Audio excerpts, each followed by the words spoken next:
마태복음 24장 45절에서 51절의 말씀 우리 함께 한 목소리로 봉독합니다. 마태복음 24장 45절에서 51절의 말씀입니다. 누가 신실하고 슬기로운 종이겠느냐? 주인이 그에게 자기 집 하인들을 통솔하게 하고 제때 양식을 내주라고 맡겼으면 그는 어떻게 해야 하겠느냐? 주인이 돌아와서 볼 때에 그렇게 하고 있는 그 종은 복이 있다. 내가 진정으로 너희에게 말한다.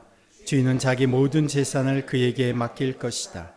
그러나 그가 나쁜 종이어서 마음속으로 생각하기를 주인이 늦게 오시는구나 하면서 동료들을 때리고 술친구들과 어울려 먹고 마시면 생각하지도 않은 날에 뜻밖의 시각에 그 종의 주인이 와서 그 종을 처벌하고 위선자들이 받을 벌을 내릴 것이다. 거기서 슬피 울며 이를 가는 일이 있을 것이다. 아멘.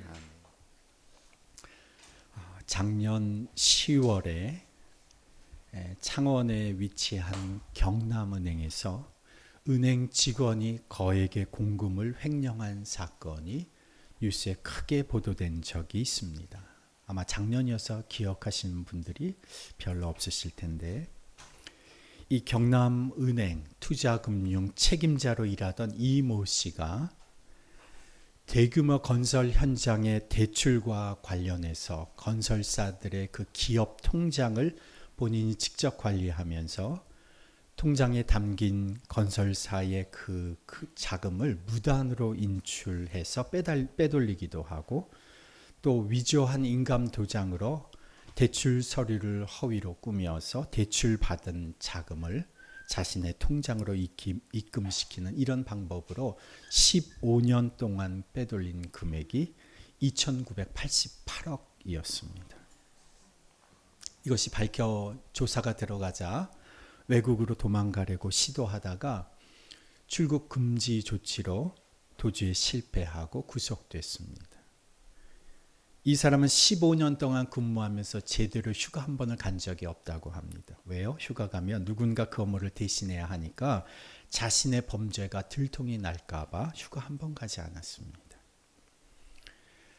한국의 금융업에 종사하신 분들이 80만 명이 넘습니다. 대부분의 직원들이 정직하게 청렴하게 일하고 계시지만 소수의 몇몇 이런 일부 임직원들이 자기가 관리하고 자기가 만지는 돈이 마치 자기 것인 양 생각하고 자기 것으로 만들고 싶어 하는 유혹 앞에서 무너져 버렸습니다. 이번 주에 난 뉴스에는요, 30억대 사기 범죄를 저지르고 2012년 쿠웨이트로 도망간 50대 남성이 인터폴 수배로 3개국 공조로 해서 12년 만에 한국으로 강제 송환돼서 구속된 일이 이번 주에 있었습니다. 12년 동안 숨어 살면서 남은 돈 횡령하고 그것을 자기 주머니에 가지고 있으면서 아무리 부를 누리고 산들 외국에서 타향살이 하면서 고향 땅에 오지 못하고 가족과 떨어져 살아가는 그 인생이 행복하게 살아갈 수가 있겠습니까? 결국 죄의 대가는 언젠가 치르게 돼 있습니다. 예수님의 이야기에 보면, 예수님이 말씀해 주신 이야기에 보면 이런 횡령과 비슷한 일도 있어요. 마태복음 21장에 보면 어떤 사람이 포도 농장을 만들었습니다. 나무를 심었습니다. 가꾸고 울타리도 치고 나무 열매로 짚지 않은 시설까지 갖추고 농장이 한눈에 내려다 보이는 오두막까지 만들어 놓았습니다. 그런데 갑자기 이 주인이 멀리 가게 돼서 그 농장을 사람들에게 세를 주고 맡겨놓고 떠났습니다. 맡겨놓았으니 세를 준 것이니 이제 포도 열매를 딸 추수기에 세를 받으려고 사람을 보냅니다. 세를 받아서 농사를 짓는 농부들이 이를 거부해 버리는 거예요. 오히려 주인이 보낸 사람들 위협하고 폭행을 가합니다. 주인이 더 많은 사람을 보냈더니 이번에도 세 내기를 거부하고 보낸 사람들을 폭행하고 죽이기까지 합니다. 주인이 안 되겠다 싶어서 자기 아들을 보내죠. 농부들도 이 주인의 아들은 다 알고 있습니다. 자기 아들한테, 내 아들한테는 이렇게 하지 않겠지, 못하겠지 하고 아들을 보냈는데 그 농부들이 주인의 아들을 보자 저 아들이 이 포도원을 물려받을 상속자니 이번 기회에 상속자를 죽이고 우리가 이 포도원을 진짜로 차지하자. 그리고는 실제로 아들을 죽이고 그 포도원을 자기 것으로 차지합니다. 주인이 결국 돌아와서 자신의 농장을 갈취하고 아들을 죽인 이 사람들을, 이 농부들을 가차없이 죽이고 그 포도원은 정직한 다른 농부들에게 맡긴다. 이것이 예수님이 마태복음 21장에서 하신 말씀입니다. 자기 것이 아닌 것을 마치 자기 것처럼 생각하고 그것을 갈취하고 그리고 속여서 빼앗는 사람들의 이 욕심과 죄악이 예수님 시대나 지금 이 시대나 별반 차이가 없습니다. 이런 음모, 이런 죄악은 겉으로 금방 드러나는 것 같지 않지만 결국은 언젠가 다 밝혀지게 마련입니다. 그리고 그 죄에 대한 대가도 반드시 치르게 되어 있습니다. 신약의 복음서를 보면 예수님께서 말씀하시는 메시지의 중요한 주제 중에 하나가 하나님 나라입니다. 하나님 나라에 대한 이야기를 들려주시면서 예수님께서 많은 부분에서 그때 이렇게 말씀하십니다. 인자가 다시 오는 때. 예수님께서 하늘로 승천하셨는데 그분이 다시 영광 중에 구름을 타고 이 땅 가운데 오시는 그때, 예수님이 오시는 그때는 이 세상의 역사가 끝나는 때입니다. 그 세상의 끝인 그때가 무슨 때입니까? 세상 모두가 심판을 받게 되는 때입니다. 예수님이 다시 오시는 때는 심판의 때, 세상의 끝, 종말은 곧 심판의 때입니다. 종말을 우리가 두 가지로 나누어서 설명할 수가 있습니다. 세상과 인류 전체의 종말과 내 개인의 종말, 이렇게 두 가지로 나눌 수가 있어요. 나 한 사람이 개별적으로 이 땅에서의 삶을 마감하는 날은 개인적 종말의 날입니다. 인류 전체가 이 땅에서의 삶을 동시에 마감하는 날은 인류의 종말입니다. 세상의 종말입니다. 어느 것이 먼저 올지는 아무도 모릅니다. 누가복음 12장 20절에 보면 예수님께서 한 부자의 예를 드셨는데 그 부자가 큰 농사를 지어서 수많은 곡식 거둬들이고 나서 그의 창고에 다 쌓아두었는데 다 안 들어가요. 더 큰 창고를 지어야 되겠다. 그리고는 이제 마음 편히 걱정 없이 즐기며 살아도 되겠다 생각한 그 부자의 종말은 바로 그날 밤이었습니다. 개인의 종말이었죠. 각자에게 임하는 개인의 종말이 먼저 우리에게 임할지, 예수님이 다시 오시는 세상의 종말이 먼저 임할지는 아무도 장담할 수 없지만 분명한 것은 무엇이 먼저 오든 종말이 오는 순간 하나님의 심판이 기다리고 있다는 것입니다. 종말이 있다는 것은 하나님의 심판이 있다는 것입니다. 이것이 종말의 의미입니다. 한 번 죽는 것은 사람에게 정하신 것이요 그 후에는 심판이 있으리니. 종말이 있다는 것은 하나님의 심판이 있다는 것이죠. 그래서 모든 인생은 하나님 앞에서 그 심판의 자리에 서게 되는 때가 온다는 것입니다. 그런데 문제가 무엇입니까? 우리가 이 땅에서 살아가면서 우리가 예수님을 나의 구주와 주님으로 인정하고 믿고 살아간다고 하면서도 종말이 있다는 사실, 심판이 있다는 사실을, 그리고 이어지는 영원한 삶이 있다고 하는 사실을 자꾸 잊고 살아간다는 거예요. 이것을 잊고 살아가면 이 땅에서의 삶이 마치 영원한 것인 줄 착각하며 살게 되는 것이죠. 유한한 이 땅의 마지막 날이 예상치 못한 순간에 갑자기 온다는 것을 잊고 살아가니까 사람들이 어떻게 살아가고 있습니까? 지금 내가 쥐고 있는 것, 지금 내가 행세하고 있는 것, 내가 지금 누리고 있는 것, 이게 다 자기 것인 줄 아는 거예요. 이 땅에서의 삶이 유한한 것임을 잊고 살아가니까 자기 것이 아닌 것도 어떻게든 내 것으로 만들려고 수단 방법을 가리지 않는 겁니다. 유한한 삶이 끝나고 심판이 있다는 것을 잊고 사니까 지금 갖고 있는 힘, 지금 갖고 있는 영향력, 지금 갖고 있는 권력, 내 지식, 이것을 어떻게든 내 사리사욕을 채우는 일에 사용하고 더 가지려고, 더 채우려고 사람들을 속이고 내 목 찾는데 혈안이 되어 있는 겁니다. 그래서 오늘 우리에게 필요한 것이 무엇입니까? 종말 의식입니다. 인생의 끝, 세상의 끝이 있다는 것, 그리고 심판이 있다는 사실을 마음에 간직하는 겁니다. 그러면 세상을 보는 눈이 달라집니다. 내 자신을 보는 눈도 달라집니다. 크리스찬이라고 하는 사람들끼리, 지도자라고 불리는 사람들끼리 진흙탕 싸움하면서 싸우는 모습을 보는 경우가 있습니다. 보게 될 때가 있습니다. 사리사욕 채우려고 재정 횡령하고 거짓과 부정을 저지르는 모습을 보면서 크리스찬이라고 하는 사람이 그렇게 살아가는 모습을 보면서 지도자라고 하는 사람이 그렇게 살아가는 모습을 보면서 저 사람은 천국이 있다는 것을 정말 믿는 사람일까? 저 사람은 종말이 있고 심판이 있다는 것을 정말 믿는 사람일까? 라는 질문이 들 때가 있습니다. 종말 의식을 가지고 살아가면 나의 삶에, 나의 행동에 변화가 일어납니다. 어떤 변화가 일어날까요? 오늘 본문 44절의 말씀 한번 보십시다. 44절에서 46절 말씀입니다. 그러므로 너희도 준비하고 있어라. 너희가 생각하지도 않은 시각에 인자가 올 것이기 때문이다. 누가 신실하고 슬기로운 종이겠느냐? 주인이 그에게 자기 집 하인들을 통솔하게 하고 제때의 양식을 내주라고 맡겼으면 그는 어떻게 해야 하겠느냐? 주인이 돌아와서 볼 때에 그렇게 하고 있는 그 종은 복이 있다.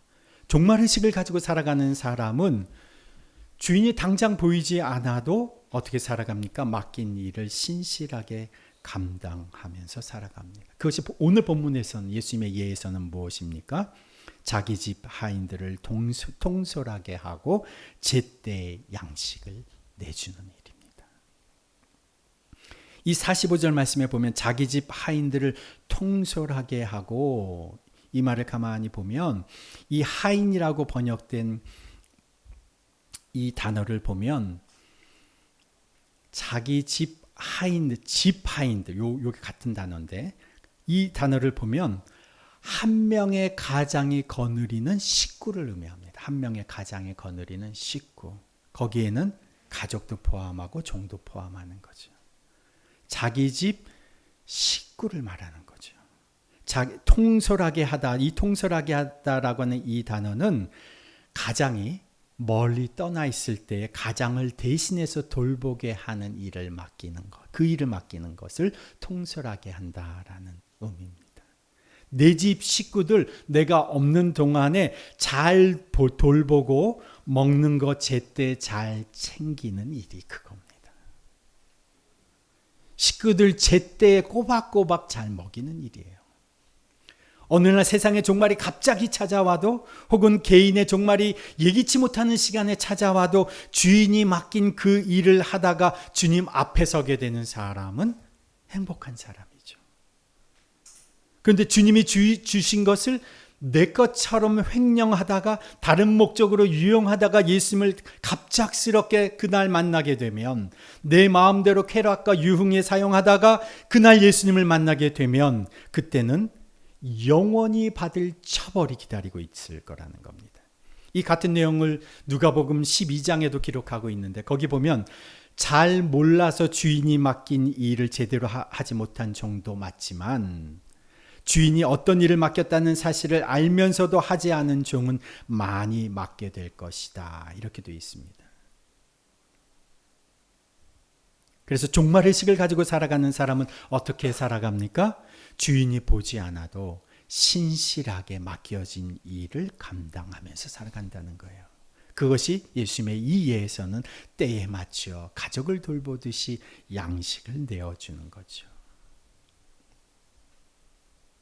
그런데 예수님께서 여기 지금 이 말씀에 종말의식을 가지고 살아가는 사람이 어떻게 살아가는 모습인지를 한 예로 들어서 설명하셨는데 이것이 그냥 단순한 이야기의 한 예가 아니라 이것이 실례임을 보여주는 사건이 있었습니다. 예수님의 이 말씀의 메시지를 실제적으로 그대로 보여주는 사건이 바로 예수님이 행하신 오병이어의 사건입니다. 이 오병이어의 사건은 사복음서 모두에 다 기록된 중요한 말씀입니다. 생선 2마리, 보리빵 5개, 이것으로 5,000명을 먹이신 사건은 무엇을 보여주는 사건이냐? 이 기적은 단순히 배고픈 사람의 배를 채워주는 사건이 아니라 예수님이 누구신지를 증명해 주시는 사건입니다. 예수님 자신이 이 배고픈 사람들의 인생을 먹이시고 살리시는 영원한 양식, 생명의 밥이 되심을 증명해 주신 사건이 이 오병이어의 사건이었습니다. 그런데 그 오병이어의 사건이 벌어졌던 5,000명이 함께 모여 있던 그 들판의 저녁 무렵, 해질 무렵 그 현장에서 예수님이 제자들에게 무엇이라 말씀하셨습니까? 너희가 그들에게 먹을 것을 주라. 이것은 예수님이 먼저 말씀하신 것이 아니라 제자들이 예수님께 먼저 이렇게 제안을 했습니다. 예수님, 사람들을 마을로 보내서 제각기 음식을 사 먹도록 하십시다. 이게 제자들의 먼저 제안이에요. 이 사람들 다 보내서 각자 음식을 사 먹게 하도록 하십시다. 그 말씀을 들으시고 예수님이 하셨던 말씀입니다. 그들 보낼 필요 없다. 너희가 저들에게 먹을 것을 줘라. 그리고 오늘 본문에서 예수님이 말씀하신 것처럼 주인이 종에게 요구한 것이 무엇이었습니까? 예수님이 너희가 먹을 것을 주라고 말씀하신 것처럼 본문에서 예수님이 예를 드신 게 네 식구들 제때 양식 내주어라. 너희가 먹을 것을 주어라. 이런 요구를 주인으로부터 들으면 어떤 반응이 나올까요? 이렇게 반응하죠. 우리가 가진 것이 뭐가 있지? 우리가 얼마나 가지고 있지? 이렇게 반응을 하죠. 그리고 계산을 해봅니다. 가능할까? 제자들의 판단은 우리는 나눠줄 것이 없다였습니다. 예수님을 믿는 우리의 반응도 늘 비슷합니다. 예수님이 무언가 나누라고 하시면 계산을 해봅니다. 아, 내가 나눌 것이 있나? 나눌 것이 충분한가? 그런데 다 먹기는 부족하다는 거죠. 다 먹을 만큼 가지고 있지 않다는 거죠. 그러니 지금은 어렵다는 겁니다. 그러면 어쩌겠다는 겁니까? 그들 스스로 해결하고 우리는 우리 먹을 것만 확보하겠다는 거죠. 다만 많지 않은 우리 먹을 것 양보할 수 없다는 거죠. 그런데 주인이 종에게 우리 먹을 것까지도 주셨다는 거예요. 예수님이 제자들에게 그 나눠주시라고 하는 그 양식은 누구 거냐는 겁니다. 그것도 주님의 것이라는 거죠. 지금 내가 보기에 많지 않아 보이는 그 양식도 사실은 주님의 것이라는 겁니다. 그러니 제때 내주라는 말은 많든 적든 배고픈 이와 그것을 함께 하라는 것입니다. 적더라도 식구들 같이 먹으라는 거예요. 내가 먹어야 할 몫이라고 생각하는 그것조차도 사실은 주인의 것이니 제때 양식을 내주라 하셨으면 그것을 많든 적든 식구들과 함께 나눠 먹어야 하는 겁니다. 그렇지 않으면 어떻게 될까요? 있는 것마저 뺏깁니다. 적어서 내어줄 것이 없다고 말하는 사람은 한 달란트 땅에 묻어둔 사람은 주인이 제공한 그 한 달란트마저 빼앗기는 겁니다. 종말 의식은 심판의 때가 온다는 것을 기억하는 것뿐만이 아니라 종말 의식은 주인의 것을 주인의 의도대로 주인의 명령대로 사용하는 게 종말 의식입니다. 제때에 양식을 내줘라. 이 말씀을 가만히 마음에 새겨보면 이 말씀은 지금 배고픈 자들이 있다는 거예요. 그 배고픈 자들이 배 골치 않도록 그들과 함께 먹으라는 겁니다. 누가요? 바로 예수님을 주인으로 모시며 살아가는 사람들, 바로 종이 해야 하는 일이라는 거죠. 너희가 그들에게 먹을 것을 줘라. 예수님 제자들이 음식을 많이 가지고 있지 않음 너무도 잘 알고 계셨어요. 늘 그들과 예수님은 함께 생활하셨기 때문에 예수님은 그들의 주머니 사정, 음식 사정 훤히 알고 계셨습니다. 그러나 배고픈 이가 있는 이 상황에서, 이렇게 많은 사람들이 배고파하는 이 상황에서 결국 자기 한 입만 채우고 자기 배만 배불리 채우고 살아가는 것은 종의 자세가 아니라는 거죠. 그래서 주인이신 예수님께서 명령하시는 겁니다. 네가 먹을 거 줘라.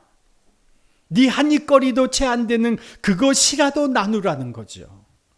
우리가 해야 되는 것은 순종이고 하나님이 하시는 일은 기적입니다.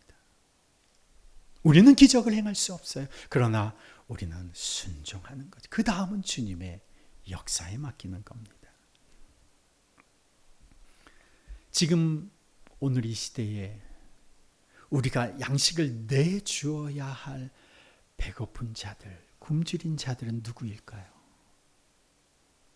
요즘 사람들 살아가는 모습을 보면 겉모습은 다들 부잣집 자녀들 같아요.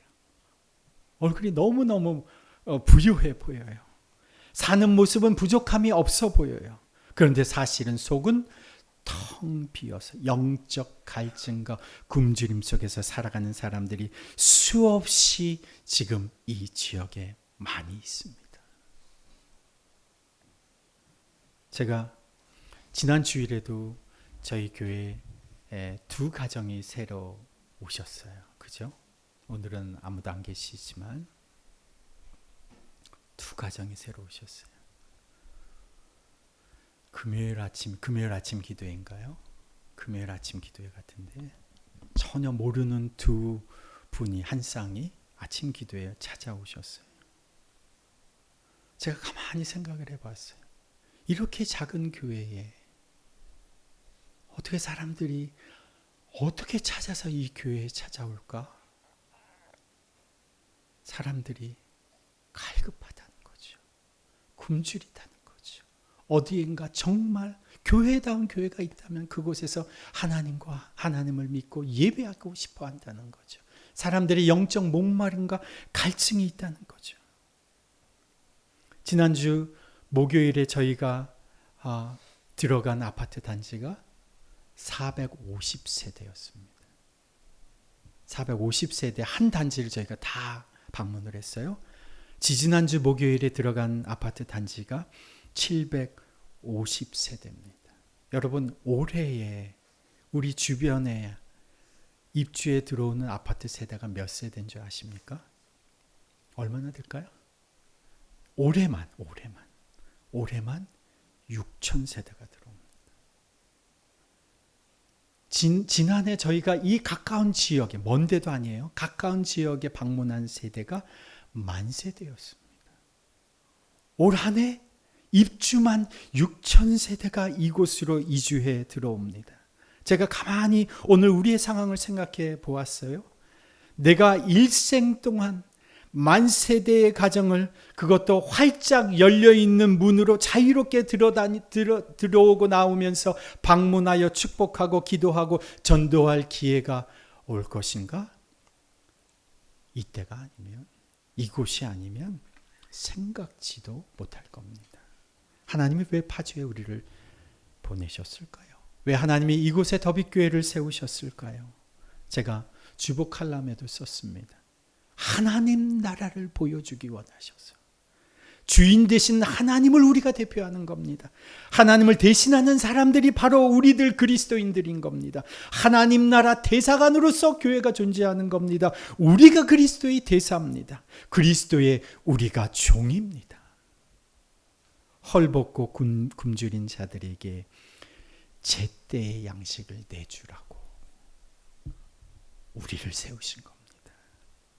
예수 그리스도 만나지 않으면 이 영적인 배고픔은 해결되지 않습니다. 이 배고픔을 해결해 주는 양식, 바로 우리는 세상 속에 복음을 나누는 겁니다. 제가 아파트를 다녀보면, 우리가 아파트를 지금 다 들어가니까요, 저희가 들어가는 아파트에 또 같이 들어오는 교회들이 있어요. 그 일에, 복음 전하는 일에 마음을 쏟는 분들이 계세요. 그런 교회들이 있어요. 그런데 그 중에는 우리같이 작은 교회는 있지도 않습니다. 큰 교회, 자기 건물 큰 그런 교회들만 다녀요. 우리 교회가 이 주변을 다 휩쓸고 다니니까 어떤 분은 우리 교회가 큰 교회인 줄 착각하시는 것 같아요. 우리 교회 전화해서 항의하는 분도 계세요. 아니 그런 전단지를 남의 집 대문에 왜 붙이느냐. 그러면서 이렇게 카톡 채널로, 교회 채널로 들어왔어요.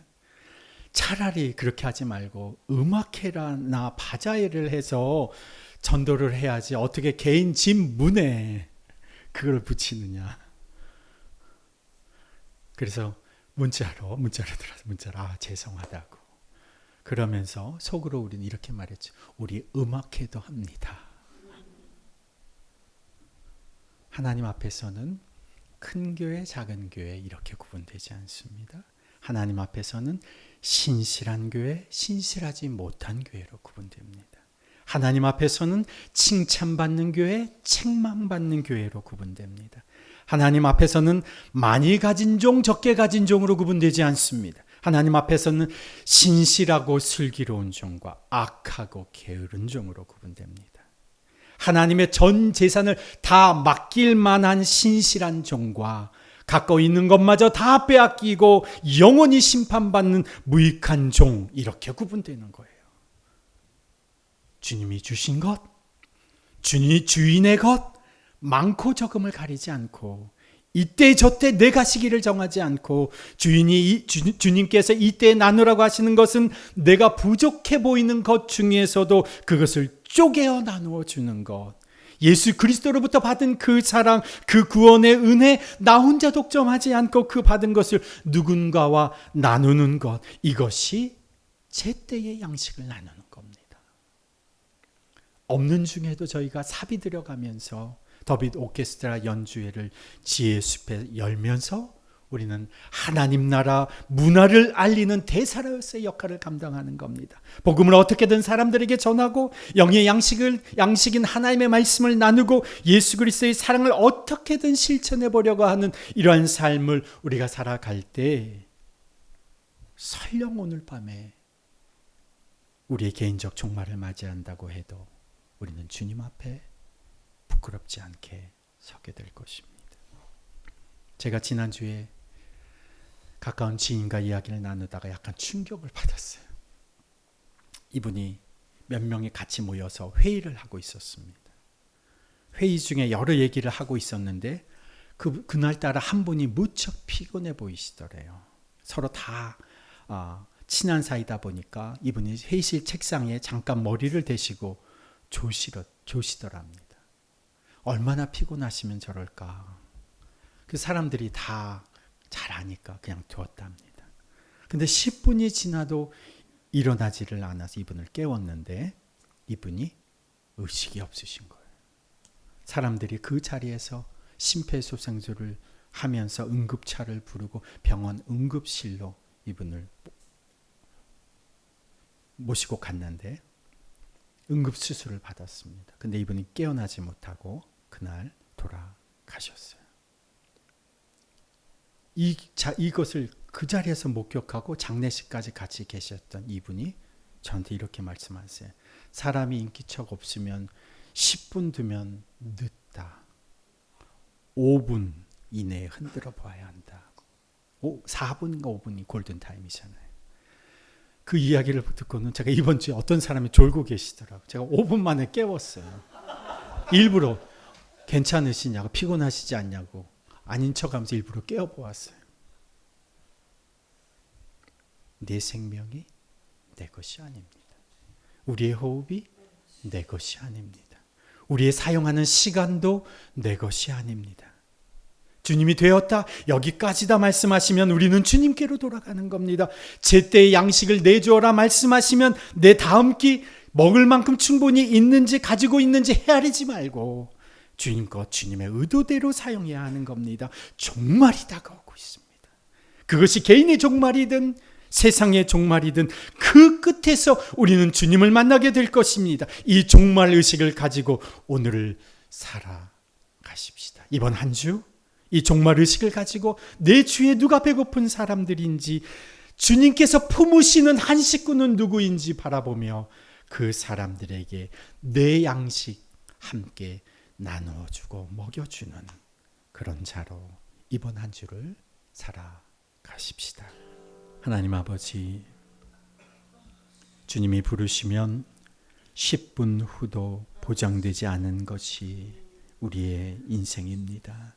주님이 돌아오라 말씀하시면 오늘 밤이라도 당장 주님께로 돌아가야 할 우리의 인생, 주님, 마치 이 땅에서 영원히 살 것처럼 착각하면서 내 것도 아닌 것을 마치 내 것으로 여기며 살아갔던 우리의 어리석은 인생임을 주님 앞에 고백합니다.